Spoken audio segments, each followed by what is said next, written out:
आइए जानते हैं आज के कुछ प्रमुख अंतर्राष्ट्रीय खबरों को। पहले एक नजर आज की हेडलाइंस पर।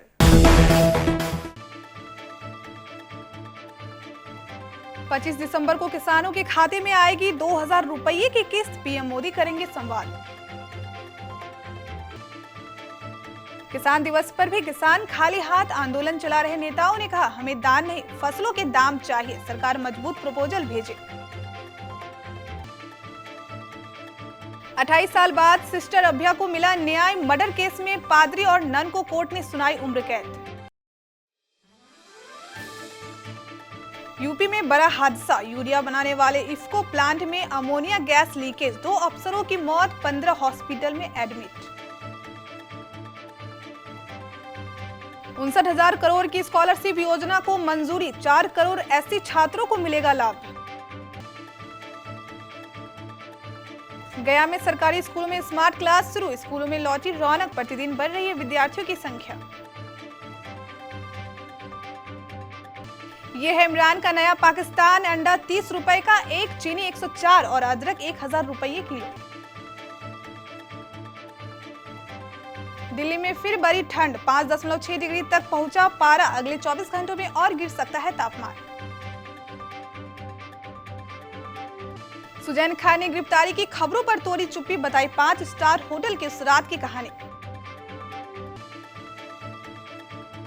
जेटली की प्रतिमा का विरोध, बेदी ने डीडीसीए छोड़ी, कोटला स्टैंड से अपना नाम हटाने को कहा। प्रधानमंत्री किसान सम्मान निधि की 7वीं किस्त का इंतजार कर रहे लोगों का इंतजार अब खत्म होने वाला है। कृषि कानूनों के खिलाफ दिल्ली में हो रहे प्रदर्शन के बीच पीएम नरेंद्र मोदी 25 दिसंबर यानी शुक्रवार को पीएम किसान योजना की 7वीं किस्त किसानों के खाते में ट्रांसफर करेंगे, यानी पीएम किसान सम्मान निधि का पैसा अगले 2 दिन बाद किसानों के खाते में आ जाएगा। इस दौरान 6 अलग अलग राज्यों के किसानों के साथ पीएम मोदी की बातचीत भी होगी। किसान कल्याण के लिए सरकार द्वारा की गई विभिन्न पहलुओं पर पीएम किसान के साथ अपने अनुभव साझा करेंगे। पीएम मोदी के साथ कृषि मंत्री भी मौजूद रहेंगे। बता दें कि 9 करोड़ से अधिक लाभार्थी किसान परिवारों के खाते में 18,000 करोड़ रुपये से अधिक के हस्तांतरण होंगे।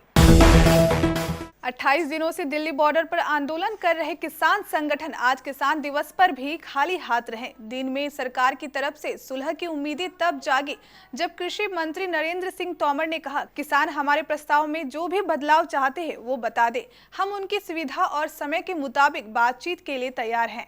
सरकार ने यह पेशकश दोपहर 3:50 पर रखी, हालांकि इसमें कोई मांग मंजूरी करने का जिक्र नहीं किया। 2 घंटे बाद यानी शाम 5:50 पर किसानों ने कह दिया कि सरकार का मजबूत प्रपोजल क्या हो यह हमें कैसे बताएंगे, अगर वे पुरानी बातों को ही बार बार दोहराएं तो बात नहीं बनेगी। केरल की स्पेशल सीबीआई कोर्ट ने 28 साल पुराने सिस्टर अभ्या मर्डर केस में हत्या के दोषी पादरी और नन को उम्र कैद की सजा सुनाई है। मंगलवार को कोर्ट ने इस मामले में फादर थॉमस कोट्टूर और नन सिस्टर सेफी को सिस्टर अभ्या की हत्या का दोषी ठहराया था। केरल के कोट्टायाम के एक कॉन्वेंट में साल 1952 में हुई इस घटना में 28 साल बाद कोर्ट का फैसला आया है। उत्तर प्रदेश के प्रयागराज जिले में मंगलवार रात बड़ा हादसा हुआ। फूलपुर इफ्को KP1 यूनिट में अमोनिया गैस का रिसाव हुआ। गैस की चपेट में आने से असिस्टेंट मैनेजर BP सिंह और डिप्टी मैनेजर अभय नंदन कुमार की मौत हो गई। 15 अन्य कर्मचारियों का अस्पताल में इलाज चल रहा है। माना जा रहा है कि यूरिया प्रोडक्शन यूनिट के पंप में लीकेज की वजह से हादसा हुआ। फिलहाल यूनिट बंद कर दी गई है। केंद्रीय कैबिनेट ने बुधवार को 59,000 करोड़ रुपए की पोस्ट मैट्रिक स्कॉलरशिप योजना को अनुमति दे दी है। इस योजना से 5 साल में 4 करोड़ एससी छात्र छात्राओं को फायदा पहुंचेगा। यह जानकारी केंद्रीय कैबिनेट की बैठक के बाद आयोजित की गई प्रेस वार्ता में केंद्रीय मंत्री थावर चंद गहलोत ने दी। गहलोत ने कहा कि केंद्र सरकार इसमें 35,534 करोड़ रुपए खर्च करेगी और बाकी की राशि राज्य सरकारें वहन करेगी। गया जिला प्रशासन के आदेश पर गुरारू बाजार में स्थित सर्वोदय विद्यालय मंदिर +2 विद्यालय में 9वीं, 10वीं, 11वीं और 12वीं कक्षा के छात्र छात्राओं के लिए स्मार्ट क्लास शुरू कर दिया गया है, जिसके बाद बड़ी संख्या में इन कक्षाओं के छात्र छात्राओं के विद्यालय पहुंचने से स्कूलों में फिर से रौनक लौटने लग गई है। विद्यार्थियों के चेहरे पर भी कक्षा संचालन शुरू हो जाने की खुशी साफ साफ झलक रही है। नया पाकिस्तान बनाने का दावा कर सत्ता पाने वाले प्रधानमंत्री इमरान खान के राज में पड़ोसी देश का बुरा हाल है। महंगाई से कोहराम मचा है। सब्जी और दालों सहित अंडे की कीमत में भी आग लगी है। एक अंडे की कीमत 30 रुपये, 1 किलो चीनी 104 रुपये, 1 किलो गेहूं 60 रुपये और अदरक 1000 रुपये किलो बिक रहा है। पीएम इमरान खान ने कुछ दिनों पहले चीनी के दाम कम करने का दावा किया था, लेकिन असल में पाकिस्तान में महंगाई ने सारे रिकॉर्ड तोड़ दिए हैं। पाकिस्तान के प्रमुख अखबार द डॉन के मुताबिक देश के ज्यादातर हिस्सों में ठंड में बढ़ती मांग के कारण अंडे के दाम 350 पाकिस्तान रुपए प्रति दर्जन तक पहुंच गए हैं। मालूम हो कि पाकिस्तान की 25% से ज्यादा आबादी गरीबी रेखा के नीचे है। ये आबादी अपने खाने में बड़े पैमाने पर अंडों का इस्तेमाल करती है। देश की राजधानी दिल्ली में एक बार फिर से ठंड बढ़ गई है। दिल्ली में न्यूनतम तापमान गिरकर 5.6 डिग्री सेल्सियस पर पहुंच गया है।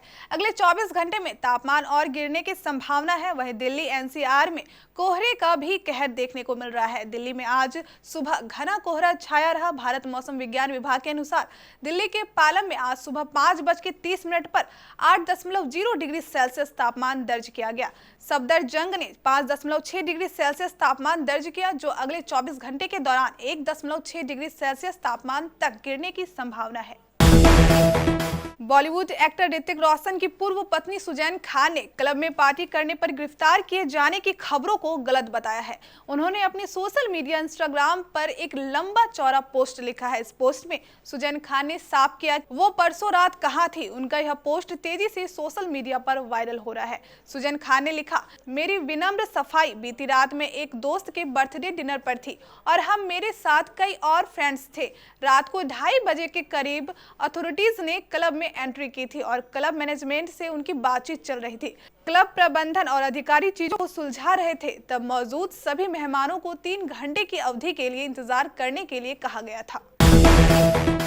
फिरोज शाह कोटला मैदान पर दिल्ली एवं जिला क्रिकेट संघ के दिवंगत अध्यक्ष अरुण जेटली की प्रतिमा लगाने के फैसले से खफा महान स्पिनर बिशन सिंह बेदी ने क्रिकेट संघ से उनका नाम दर्शक दीर्घा से हटाने के लिए कहा है।